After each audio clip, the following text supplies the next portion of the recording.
Olá!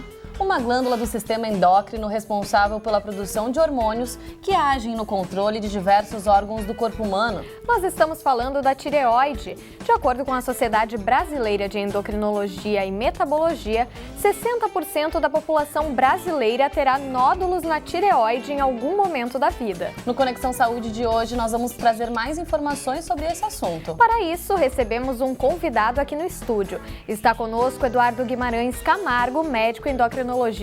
E você, quer saber mais sobre esse assunto? Esse é o Conexão Saúde de hoje.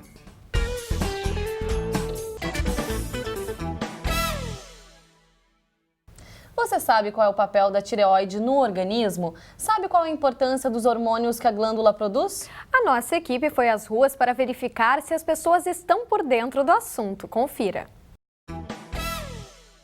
Bom, então você sabe para que a tireoide serve? Não sei. Não tenho ideia. Não sei. E você? Não faço ideia. Não, mas eu tenho pessoas com problema na família. Minha mãe, ela tem hipotireoidismo, ela engordou bastante. Já o meu primo, ele tem hipotireoidismo, ele é bem magro. E tem o pescoço, fica também saltado ali, na parte onde fica a glândula da tireoide. Sim. Ela é importante porque ela produz 12 hormônios que regulam o metabolismo. Bom, nós conferimos aí o depoimento das pessoas e nós começamos agora a nossa conversa no estúdio com o nosso convidado, Joyce. Bom, doutor, para começar, então, nós gostaríamos de saber qual a importância, então, da tireoide para o organismo. A tireoide é uma glândula que ela centraliza toda a produção hormonal que mantém o metabolismo funcionando. Então, todas as células do corpo não podem funcionar sem o hormônio da tireoide. Ele é importante para manter o funcionamento como se fosse o combustível para o automóvel. O hormônio da tireoide funciona como um combustível celular. E onde esses hormônios, então, dessa glândula atuam, doutor? Eles atuam em todo o corpo, atuam em todos os órgãos, justamente como uma forma de combustível, né? Claro que os órgãos que necessitam de mais combustível, coração, cérebro, rins, são aqueles que são mais afetados pela falta ou pelo excesso de hormônio. Era isso mesmo que eu queria saber, então, né? Qual a importância desses hormônios para o corpo aí? Tem a questão da pressão sanguínea, tem como o senhor explicar para a gente? Sim, os hormônios da tireoide, eles estabelecem o funcionamento equilibrado do corpo. Então, as células vão ter o seu funcionamento conforme a sua necessidade, né?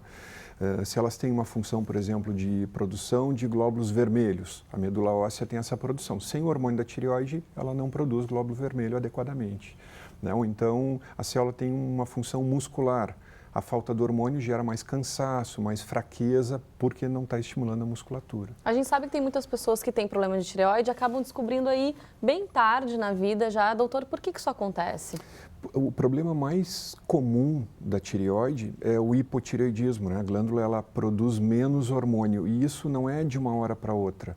Essa produção menor de hormônio é ao longo do tempo. Então, às vezes, a pessoa vai se adaptando à falta do hormônio, vai tendo sintomas que são muito leves e vão passando desapercebidos. Como é que ela pode perceber, então, que a tireoide não está funcionando bem, já que esses sintomas aí não são tão claros? No caso do hipotireoidismo, ela começa a ter um cansaço muito intenso, fraqueza, sonolência, são sintomas que não se explica por outro motivo. E aí acaba investigando e muitas vezes detecta que a tireoide não está funcionando adequadamente. Né? E doutor, quais os problemas mais comuns então que podem ocorrer aí na glândula? A glândula ela tem uma parte de estrutura que ela recebe muito fluxo sanguíneo. Então, um dos problemas mais comuns é a formação do bócio, que é o crescimento da glândula ou os nódulos. É uma alteração anatômica no formato. E tem uma parte funcional, que é relacionada à produção de hormônio. Então, aí o hipotireoidismo, a falta de produção, a tireoide chamada mais preguiçosa seria também uma doença comum. E tem um perfil específico de pessoa que pode ser atingida, então, por esse problema?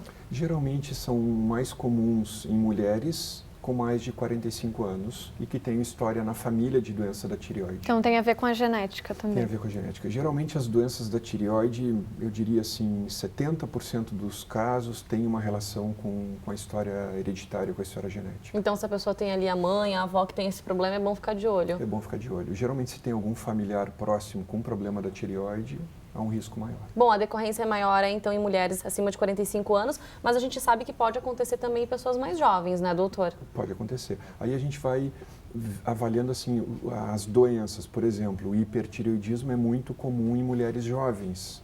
Né? Mulheres entre os seus 16 e 21 anos são mais acometidas de hipertireoidismo. O hipo surge em todas as faixas etárias, mais frequentemente acima dos 45 anos, mas a gente tem hoje crianças com hipotireoidismo também. Né? Tá certo, doutor. Bom, a seguir você vai conhecer a história do Cizinando, que há cerca de 5 anos descobriu que tinha um problema na tireoide. Um instante só, a gente já volta. Estamos de volta com o Conexão Saúde. O programa de hoje se dedica a falar sobre a tireoide. Você vai conhecer agora a história do Cizinando. Há cerca de 5 anos, ele descobriu o hipertireoidismo e precisou passar por um longo tratamento. Acompanhe.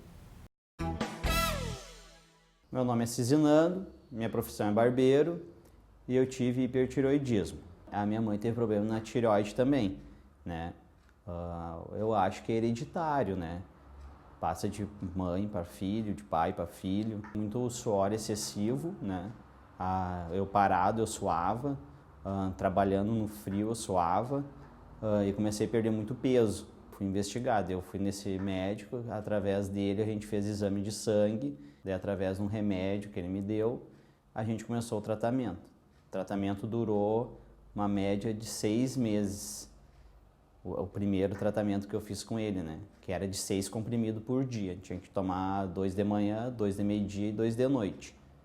Depois de 6 meses, a gente foi diminuindo os comprimidos, sendo 4 comprimidos, aí depois foi para 3 comprimidos, daí depois foi para 2, chegando até tomar meio comprimido só. Aconteceu de repente, assim, de uma hora para outra, e daí eu fui atrás, fui investigar o que era, né? Agora já sei, né? Que tem que cuidar bastante, né? Que dá vários efeitos na pessoa, né? O hipertireoidismo, né? Tem vídeos que mostram que as pessoas ficam com olhos saltados, com olheiras muito fundas, né? Do hipertireoidismo, né? E hoje qual é a tua situação atual? Hoje eu já estou curado do hipertireoidismo. Eu aconselho as pessoas que têm alguém na família com problema de tireoide, que eles já estão com sintomas de perca de peso ou suor excessivo, que procure um médico especialista em tireoide. Obrigada, Cizinando, por participar do programa com a gente. A gente dá sequência também aqui nossa entrevista no estúdio, não é, Joyce? Para querer saber do doutor Eduardo, então, no caso do hipertireoidismo, ele é comum ou ele é mais raro de acontecer? O hiper é bem mais raro do que o hipo. O hipertireoidismo é uma doença incomum. A gente vê na população em geral, mais em mulheres também, então o caso dele, a gente observa, acontece em homens, mas é bem mais raro em homens. Ele é mais grave do que o hipo. A evolução dele é uma evolução que a gente tem que tratar de uma forma a não ter complicações. E doutor, quais são então os principais tratamentos para o hiper e também para o hipotireoidismo? O hipertireoidismo se trata usando medicações que bloqueiam a glândula. No hiper eu tenho excesso de produção de hormônio, a glândula funciona demais. Os sintomas são todos associados a muito hormônio. Então eu tenho que bloquear, geralmente ou com comprimido ou com iodo radioativo, em alguns casos bem específicos com cirurgia. E o hipotireoidismo é a falta do hormônio, a glândula não produz. Então eu tenho que repor esse hormônio, aí para a vida inteira precisa repor o hormônio através de comprimido diário. Então, certo, no caso dele ele precisou passar por um longo tratamento, mas esse tratamento ele segue a vida toda, quer dizer, a pessoa ela vai ter que sempre se cuidar, ela não vai poder mudar essa questão de tomar medicação, de cuidar da alimentação, fazer exercícios físicos. Especificamente para a tireoide é para a vida inteira, né? São raros, a gente pode colocar assim, digamos, 1% dos casos vai ser uma alteração transitória. A gente vê muito no pós-parto. São alterações específicas que passou aquele período, a glândula volta a funcionar normal. Então, tem alguns casos que recupera. A grande maioria, mais de 90% dos casos, é para a vida inteira. E essa pessoa no início, ela precisa fazer um tratamento cirúrgico ou não, ela começa a tomar medicação. O ideal também é que ela mude a alimentação. Que tipo de cuidados tem que ter nesse sentido, doutor? Não tem muita interferência da alimentação com a doença da tireoide. A partir de 2011, se eu não me engano, a dose de iodo no sal de cozinha ela foi ajustada, foi reduzida. Isso para evitar o excesso de consumo, né, e evitar as doenças da tireoide. Muitas doenças da tireoide vêm do excesso de consumo de iodo ou da falta de consumo do iodo, né? Aqui na nossa região a gente não tem falta de consumo, a gente tem muito consumo. Então, isso se ajustou. Então, do ponto de vista alimentar, não tem tem grande tanta alteração, interferência. então? Não. É mais associado à genética, né, e alguma etapa específica da vida. Por exemplo, para as mulheres, as etapas principais, primeira menstruação, gravidez, menopausa, são etapas que surgem mais. Que mexem com os hormônios. Mexem com os hormônios. E em relação ao câncer da tireoide, quais são as chances de cura? Hoje, 100%. A gente consegue, com diagnóstico precoce, um câncer latente, quer dizer, ele demora muito para evoluir, né? E ele consegue ser curado em quase 100% dos casos. E são casos comuns de acontecer, doutor, ou a decorrência é pouca? Não, nós temos visto com uma frequência maior o câncer de tireoide. E tem algum fator externo, enfim, não só da genética, que pode estar associado a isso, doutor? O consumo excessivo de iodo, né? Uma doença autoimune chamada doença de Hashimoto, aumenta a frequência. E talvez assim exposição a algum tipo de alimento, algum tipo de conservante, química que a gente acaba consumindo todo dia, né? Para algumas pessoas que têm predisposição, talvez isso faça surgir o câncer de tireoide também, embora não comprovado. Ok, doutor. Bom, Conexão Saúde faz agora um rápido intervalo e na volta tem mais entrevista aqui no estúdio. É um instante só, nós já voltamos. Estamos de volta com Conexão Saúde. O programa de hoje se dedica a falar sobre a tireoide, glândula responsável por produzir grande parte dos hormônios necessários para o equilíbrio do organismo. E quem nos traz informações sobre o tema é Eduardo Guimarães Camargo, médico endocrinologista. Bom, doutor, outro ponto também que surge bastante são os nódulos, né? Qual a decorrência deles e como é que eles podem, então, ser prejudiciais à glândula? A tireoide ela é uma glândula pequena, tem no máximo 10 gramas, o tamanho normal, mas ela tem um fluxo sanguíneo muito intenso. É um dos órgãos do corpo que mais fluxo sanguíneo tem. Então, ela tem uma tendência maior a formar nódulos. A população, no geral, com frequência vai formar nódulos, né? Geralmente, quem tem alguém na família que tenha bócio, a glândula crescida ou nódulos, tem uma chance maior. E como é que se percebem esses nódulos, então? Quais são os sintomas, doutor? Muitas vezes, a grande maioria das vezes, eles não dão sintoma nenhum, porque a glândula, ela é localizada aqui no pescoço, a gente acaba não dando muita atenção, eles não são grandes, então não se manifestam. Então, se tocar aqui, não tem como sentir se tem alguma coisa errada. Muitas vezes não. A gente deve sempre observar essa região do pescoço, porque qualquer alteração, se o nódulo crescer muito, ele vai se tornar aparente. Ele vai aparecer. Então, no exame de inspeção, né, o homem, por exemplo, faz a barba, pode reparar um pouco mais. A mulher, ela tem uma ideia da região do pescoço, ela vai perceber se aumentou de volume ou não. E tem alguma forma de prevenção, doutor? Quer dizer, fazer alguma coisa para que esses nódulos eles não apareçam? Ou isso é inevitável, realmente? Não, quem tem alguma predisposição a ter nódulos, vai ter nódulos. Claro, por exemplo, o nódulo, é importante fazer o diagnóstico porque um percentual pequeno desses nódulos é câncer de tireoide. Então, a prevenção é naqueles que já têm alguma história na família de nódulos ou, eventualmente, uma história de câncer. Esses tem que monitorar um pouco mais. Das pessoas que aparecem no seu consultório, o que é mais decorrente? O que o senhor mais vê? A gente vê mais nódulos benignos, felizmente, nódulos que tu não precisa operar, porque nem todo nódulo ele é cirúrgico, nem todo nódulo tem que ser retirado. A pessoa tem que fazer um acompanhamento. Vai acompanhando. Se é um nódulo que não traz sintomas, os sintomas seriam sintomas de compressão. Então, falta de ar, dificuldade para engolir, né? Desvio das estruturas do pescoço, aí tu tem que recomendar a cirurgia. E quer dizer, se não tem sintomas, então fica difícil de fazer esse diagnóstico, né? Então, muitas vezes chega no consultório e já está avançado. Muitas vezes já tem um tamanho grande, né? Porque faz parte do exame físico, quando tu vai no médico, o exame da tireoide. É uma glândula que a gente pode tocar ela durante o exame facilmente. Então, geralmente, o especialista acaba sempre examinando. Se ele detecta no toque alguma alteração, aí ele passa a investigar, né? Se não tem nada ao toque, geralmente não tem nada na glândula também.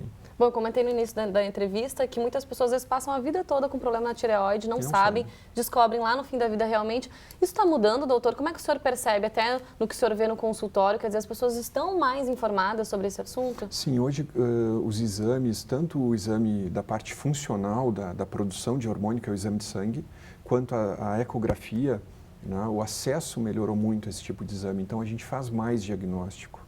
né? Se detecta mais precocemente e se trata mais cedo também. E o que o senhor acredita também que pode ser feito mais campanhas? Enfim, como é que as pessoas podem buscar mais informações sobre esse assunto? Porque existem diferenças bem pontuais, significativas, e como nós comentamos, aí os sintomas nem sempre são claros. Eu acho que esse tipo de programa é essencial, porque aí tu traz à população a informação correta sobre a doença. Em tireoide a gente trabalha sempre com prevenção. Geralmente os pacientes já vêm com algum sintoma porque já tem meses sem se dar por conta que aquilo ali está errado, né? Então, programas como esse auxiliam no diagnóstico e no tratamento precoce. A Sociedade Brasileira de Endocrinologia tem no seu site várias informações que são importantes para as pessoas aprenderem sobre a tireoide. E que são seguras, seguras, realmente. uma fonte segura, né? E que faz com que tu detecte mais precocemente a doença. E tem como viver com qualidade de vida mesmo tendo esse problema? Absolutamente. Até nos casos de câncer tireoide, as pessoas têm uma ótima qualidade de vida, né? E tu, tratando corretamente a disfunção da glândula, a tua vida é absolutamente normal. Claro, a pessoa vai ter que tomar esses medicamentos, como o senhor disse, não precisa fazer alterações na alimentação. A questão de exercícios físicos também não precisa estar associada. Enfim, ela seguir esse acompanhamento médico, fazer o uso dos medicamentos realmente para ter qualidade de vida, para não ter nenhum problema mais para frente. É isso, né, doutor? Exatamente. Tá certo. E uma coisa importante, as pessoas associam ganho de peso ao hipotireoidismo. Na verdade, não é, né? Ele não aumenta tanto o peso. É uma questão de manter aí, sim, a atividade física regular.